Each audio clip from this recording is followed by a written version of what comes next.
नमस्कार, स्वागत है साहित्यिक झरोखा चैनल पर। आज हम करेंगे भाषा विज्ञान। देखिए, भाषा विज्ञान के बारे में उसका स्वरूप हम कर चुके हैं, भाषा विज्ञान की परिभाषाएं हम देख चुके हैं। आज हम भाषा विज्ञान के अंतर्गत उसका क्षेत्र क्या है, उसकी व्याप्ति क्या है, उसको जानने का प्रयास करेंगे। तो आइए शुरू करते हैं। देखिए, भाषा विज्ञान की परिभाषाओं के आधार पर अगर हम देखें कि भाषा विज्ञान क्या है, तो भाषा का वस्तुनिष्ठ तथा तर्क संगत अध्ययन ही क्या है, भाषा विज्ञान है।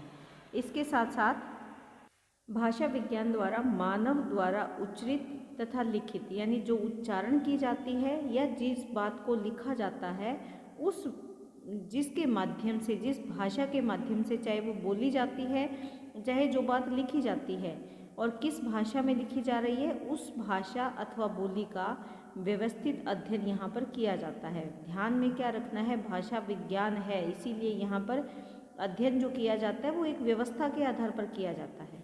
इसके अंतर्गत, किसके अंतर्गत, भाषा विज्ञान के अंतर्गत संसार की सभी भाषाएं और बोलियां, यहाँ तक कि आदिवासियों की अविकसित बोलियां भी सम्मिलित हैं। यानी जिन बोलियों ने अभी तक साहित्य में स्थान नहीं बनाया है, अभी विकास नहीं किया है, उन बोलियों का भी भाषा विज्ञान में निरंतर अध्ययन किया जाता है। भाषा विज्ञान में किसी निश्चित भाषा की ध्वनि, उसके पद, उसके वाक्य और उसके अर्थ आदि अंगों के आधार पर किए जाने वाला अध्ययन वर्णात्मक विश्लेषण कहलाता है। यानी वर्णों के द्वारा ही उसका अध्ययन किया जाता है, उसके बारे में बारीकी से जाना जाता है।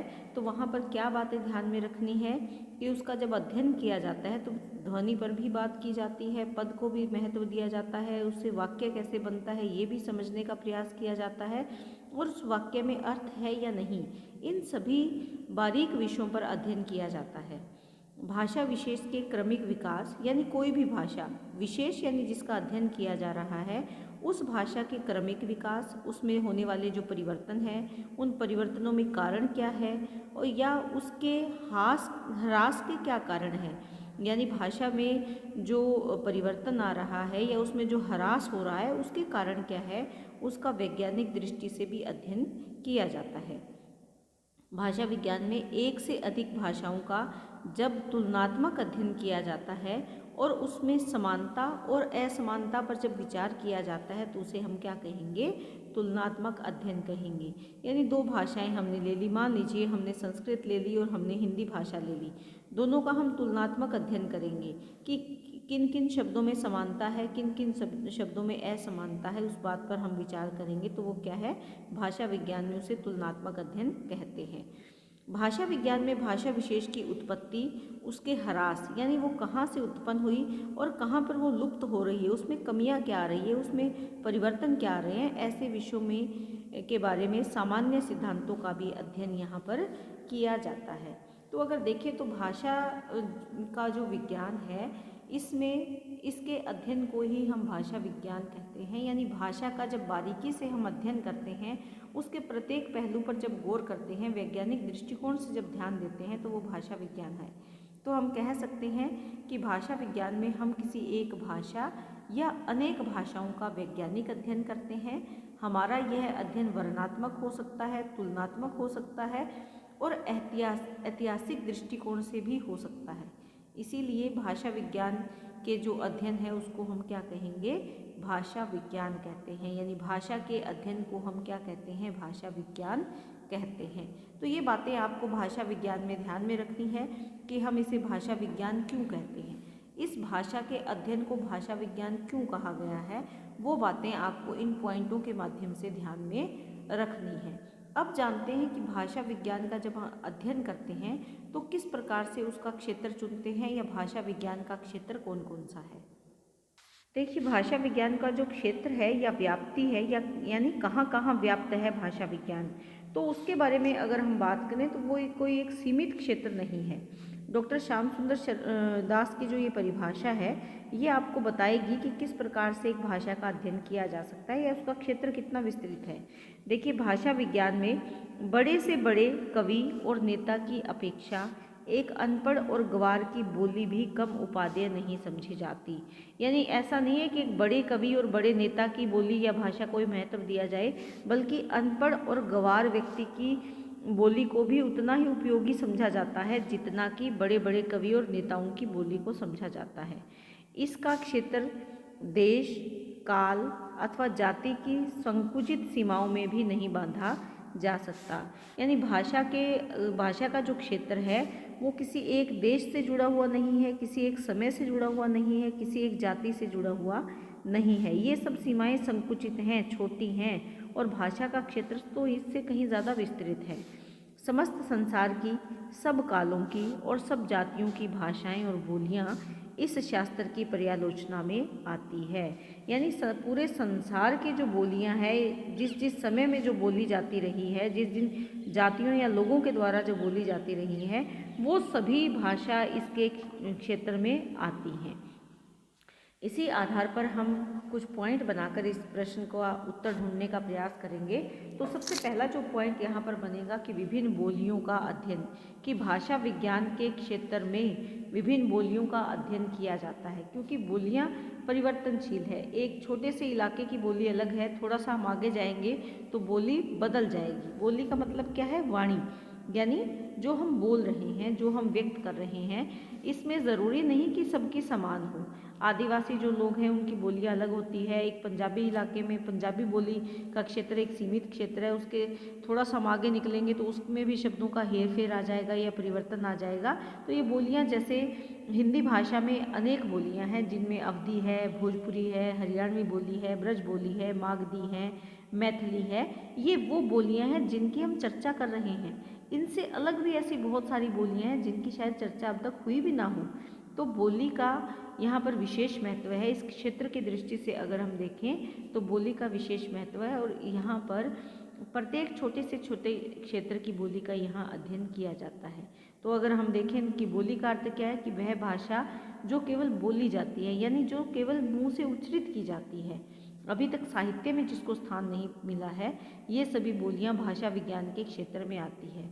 भाषा वैज्ञानिक इन बोलियों की उत्पत्ति और विकास का वैज्ञानिक अध्ययन करते हैं कि ये बोलियां कहाँ से आई, धीरे धीरे इसमें क्या विकास हो रहा है, कौन से नए शब्द शामिल हो रहे हैं, कैसे जो बोलियां हैं वो भाषा की ओर जा रही है। क्योंकि देखिए, जो ब्रज है, हम सूरदास को जब पढ़ते हैं तो ब्रज भाषा को पढ़ते हैं, या जब हम अवधी को पढ़ते हैं तो वहाँ पर अवधी भाषा को पढ़ते हैं। क्यों पढ़ते हैं?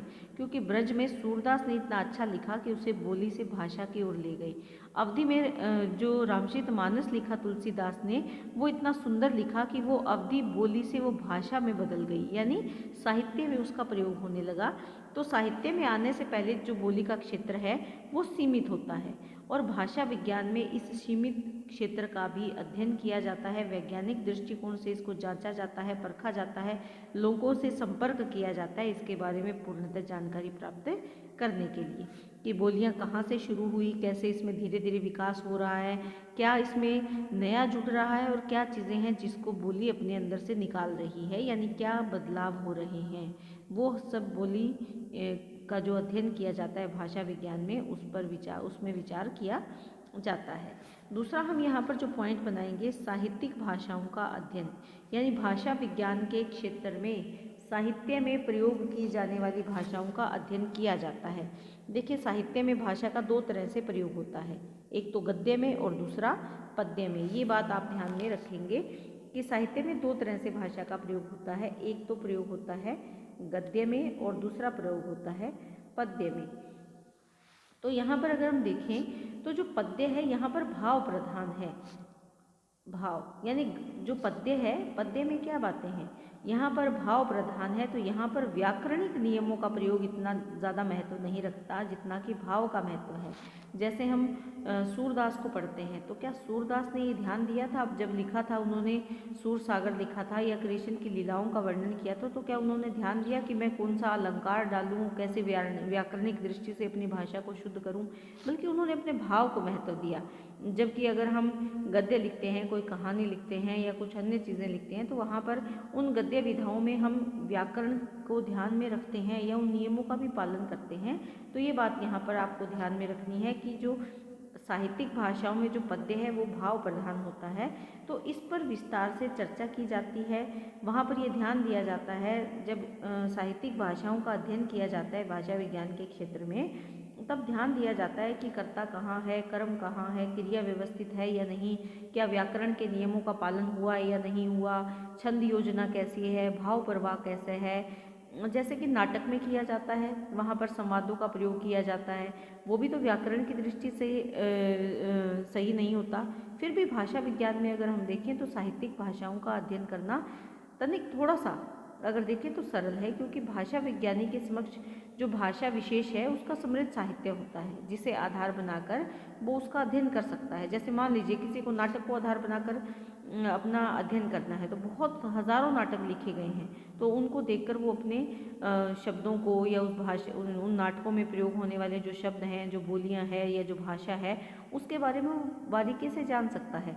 या मान लीजिए उसने कहानियों को अपना आधार बनाया, तो उन कहानियों में कौन से शब्दों का प्रयोग किया गया है, किस काल में किस शब्द को अधिक प्रयोग में लाया गया, ये सब चीज़ें साहित्यिक भाषाओं के अध्ययन में वो देख सकते हैं। तो यहाँ पर ये बात आपको ध्यान में रखनी है कि जो प्राचीन भारतीय भाषाएं हैं उसके साथ साथ उस भाषा के साथ जो अन्य भाषाएं चल रही थी उसमें तुलना भी यहाँ पर की जा सकती है। यानी दो भाषाओं का या तीन भाषाओं का तुलनात्मक अध्ययन भी साहित्यिक भाषाओं के अध्ययन में शामिल है। जो भाषा विज्ञान का क्षेत्र है उसमें इस बात को भी शामिल किया जाता है कि इनका तुलनात्मक अध्ययन किया जाए या इनका वर्णनात्मक अध्ययन किया जाए या इनका ऐतिहासिक अध्ययन किया जाए, वो भी साहित्यिक भाषाओं के अध्ययन के अंतर्गत आता है। उसके बाद है माध्यम भाषा का प्रयोग। देखिए, माध्यम भाषा का प्रयोग की अगर बात करें तो जो वर्तमान युग है ये वैज्ञानिक युग है, और इस युग में रहते हुए जो मानव ज्ञान विज्ञान का क्षेत्र निरंतर आगे बढ़ रहा है।